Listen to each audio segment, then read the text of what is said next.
Assalamualaikum warahmatullahi wabarakatuh. Bertemu lagi dengan saya Nurul Aryani dari Universitas Mercu Buana.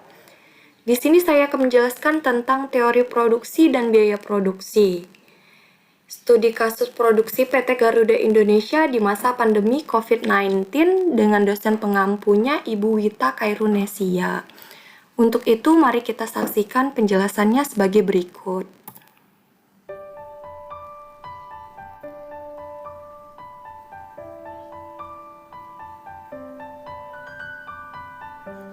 Pengertian produksi. Produksi merupakan suatu proses di mana barang dan jasa yang disebut input diubah menjadi barang-barang dan jasa-jasa yang disebut output. Proses perubahan bentuk faktor-faktor produksi tersebut disebut dengan proses produksi.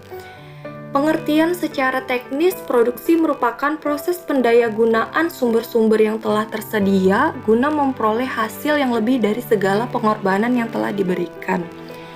Dari segi ekonomis, produksi merupakan suatu proses pendayagunaan segala sumber yang tersedia untuk memperoleh hasil yang terjamin kualitas maupun kuantitasnya, terkelola dengan baik sehingga merupakan komoditi yang dapat diperdagangkan.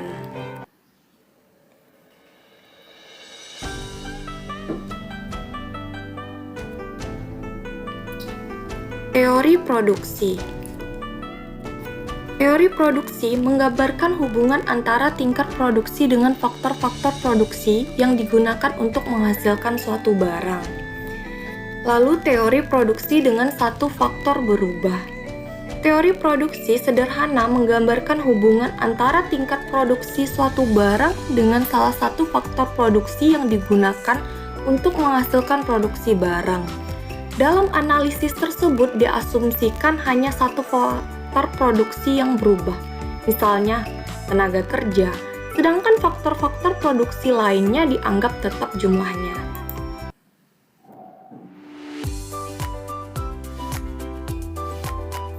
Beberapa pengertian penting dalam teori produksi. Yang pertama yaitu ada namanya produksi total atau total product, yaitu banyaknya produksi yang dihasilkan dari penggunaan faktor produksi.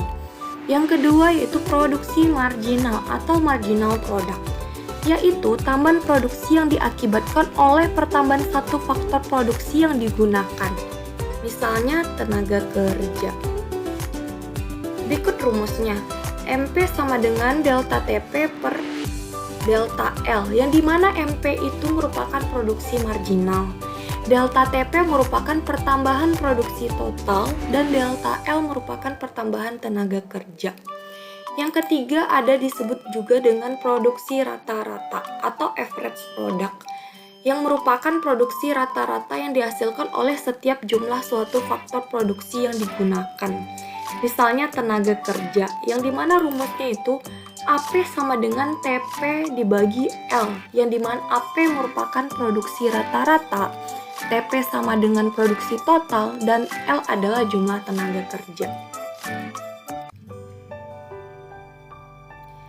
Hukum hasil yang semakin berkurang atau the law of diminishing returns, yang dimana hukum ini menunjukkan hubungan antara tingkat produksi dengan jumlah tenaga kerja yang digunakan terbagi menjadi 3 tahap, yaitu tahap pertama, produksi total mengalami pertambahan yang semakin cepat.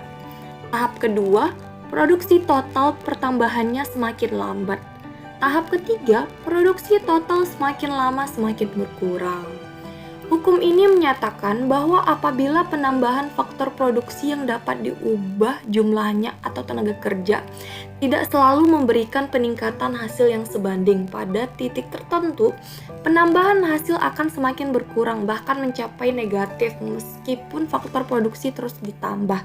Penambahan faktor produksi secara terus-menerus akan berakibat pada jumlah faktor produksi yang melebihi dari kapasitas produksinya, sehingga produktivitas tidak lagi maksimal. Sifat pertambahan produksi seperti ini menyebabkan pertambahan produksi total semakin lambat dan akhirnya mencapai tingkat maksimum dan kemudian menurun. Contoh kurva produksi total, produksi rata-rata, dan produksi marginal.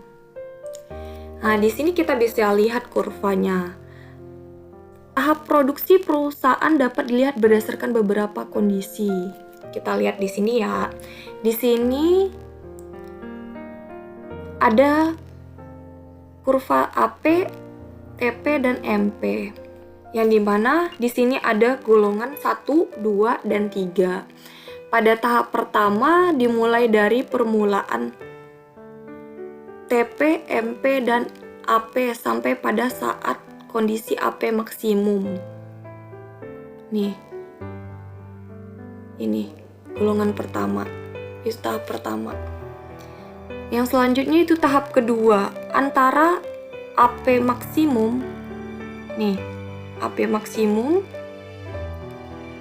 yaitu perpotongan antara AP dan MP. Ini potongannya dekat 4 ya. Sampai dengan TP maksimum. Nih, TP maksimum. Itu merupakan kondisi perusahaan pada tahap kedua. Pada tahap ketiga dimulai dari TP maksimum, ini TP maksimum ke kanan, itu golongan yang ketiga.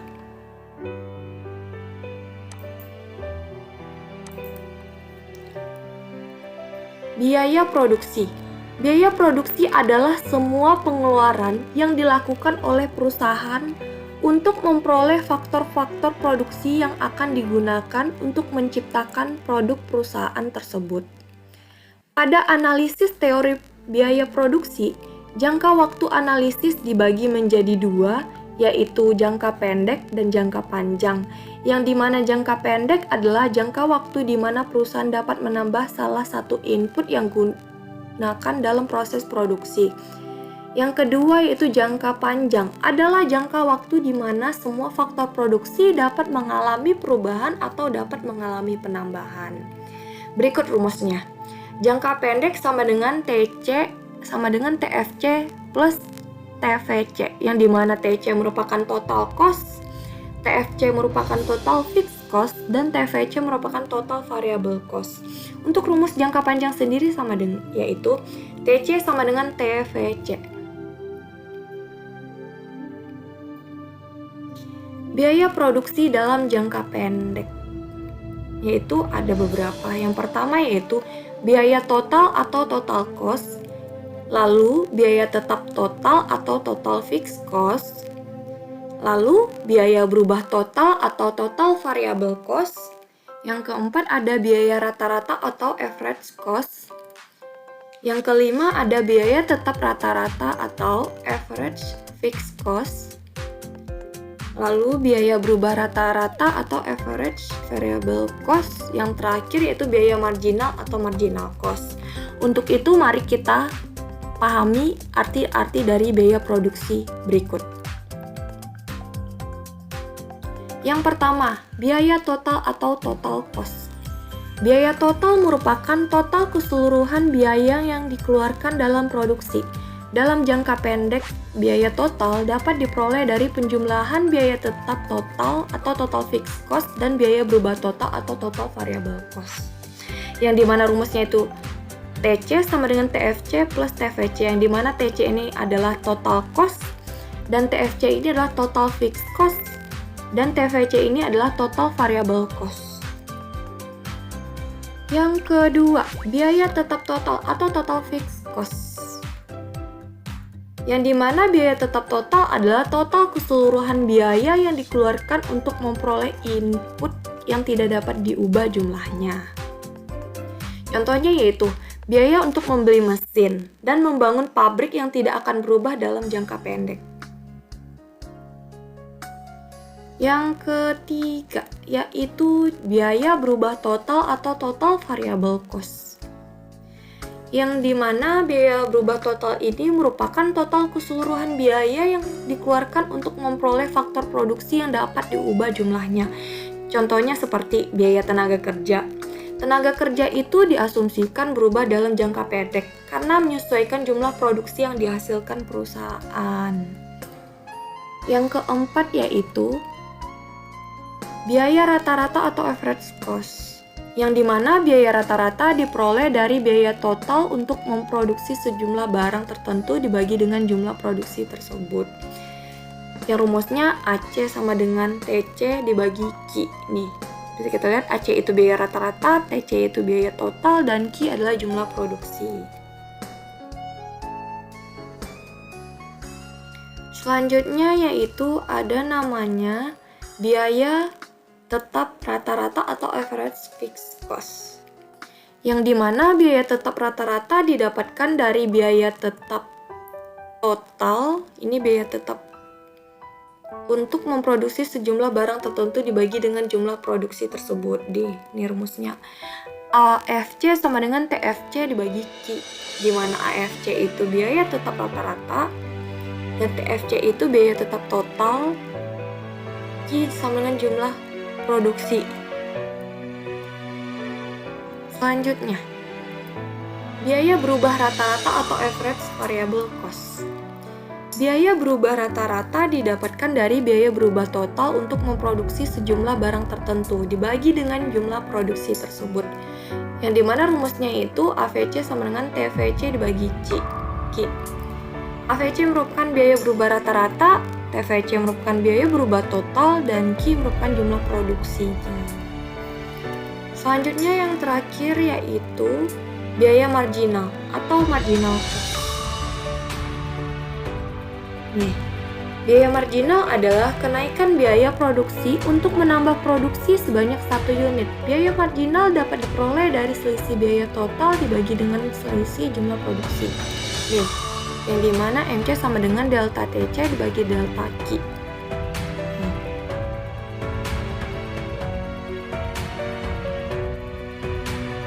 Contohnya dari biaya produksi.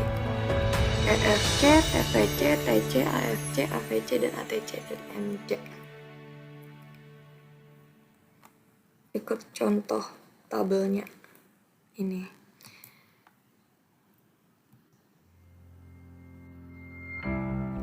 Selanjutnya kita akan membahas langsung ke intinya, itu studi kasus produksi PT Garuda Indonesia Persero di masa pandemi COVID-19.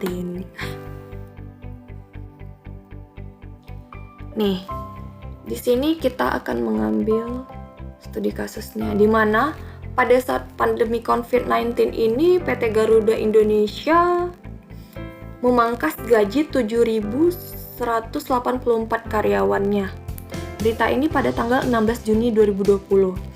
Manajemen maskapai BUMN PT Garuda Indonesia mengungkapkan dampak yang dialami akibat pandemi virus corona COVID-19. Perseroan masih melakukan pengurangan produksi atau kapasitas baik di rute domestik maupun internasional di tengah dampak pandemi COVID-19 yang menghantam industri penerbangan global dan domestik. Mitra Piranti mengatakan sejak pandemi COVID-19 berlangsung, perseroan mengalami penurunan dari sisi produksi. Seiring dengan implementasi kebijakan pemerintah dengan penerapan PSBB, yaitu pembatasan sosial berskala besar di beberapa provinsi maupun daerah serta negara lainnya. Sampai saat ini, data per 12 Mei 2020, perseroan masih melakukan pengurangan produksi atau kapasitas baik dari rute domestik maupun internasional. Berita ini dikutip dari CNBC Indonesia.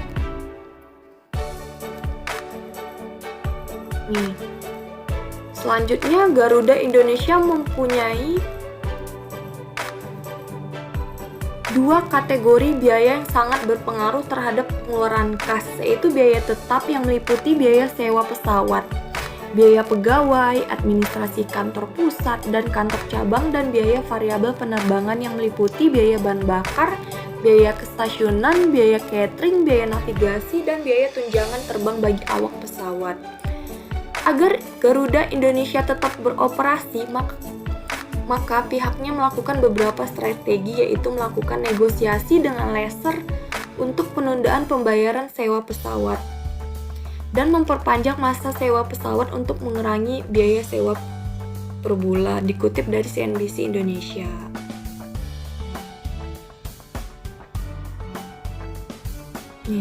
Selanjutnya, Garuda Indonesia hemat biaya produksi hingga 210 miliar per bulan.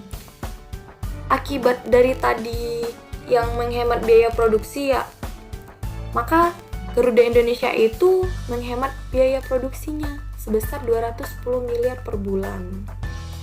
Garuda Indonesia berhasil melakukan penghematan biaya produksi hingga 15 juta dolar Amerika Serikat.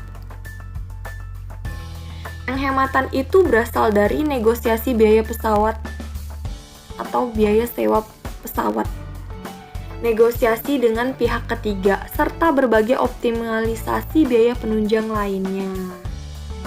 Dikutip dari Money Kompas. Nih, selanjutnya,